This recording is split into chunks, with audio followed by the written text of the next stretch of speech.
Image copyright Debbie Cornwall. Image caption Jamel Amezian says he was interrogated by Canadian and U.S. forces. A former Guantanamo Bay detainee is suing Canada's government, accusing it of complicity in abuse he says he suffered in the U.S. military prison.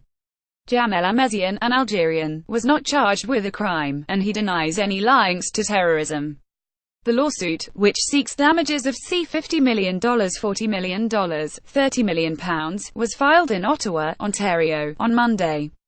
Mr. Amezian was released in 2013 after serving 11 years. His allegations have not been proven in court.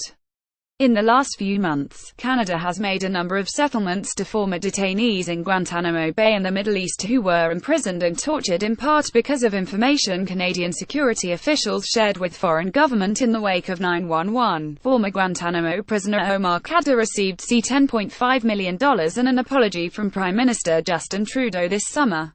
In 2010, Canada's Supreme Court concluded that Canada's conduct in connection with Khadr's detention violated his constitutional rights.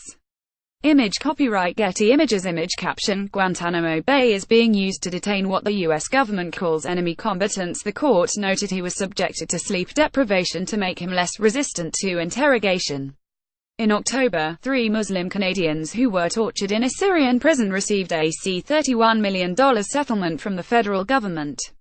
For many years, I had the idea of suing the Canadian government, but didn't know how, and honestly didn't know it was possible until I read the news about the settlement of Omar Khadr, who was my fellow inmate in Guantanamo Bay, Mr. Amezian told the Canadian press. His lawyer, Nate Whitling, has also called for a judicial inquiry into Canada's alleged complicity in abuses at Guantanamo Bay. Mr. Amezian lived in Canada for 5 years between 19,952,000 while he was applying for refugee status. When his claim was denied, he moved to Afghanistan, according to his statement of claim.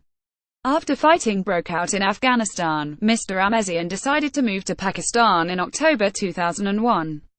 There he was captured and turned over to American forces. Mr. Amezian says information provided by Canadian intelligence landed him in Guantanamo, where he was interrogated by both Canadian and American forces. There, he alleges American officials abused him, including waterboarding him, spraying him with pepper spray all over his body and slamming his head against the wall.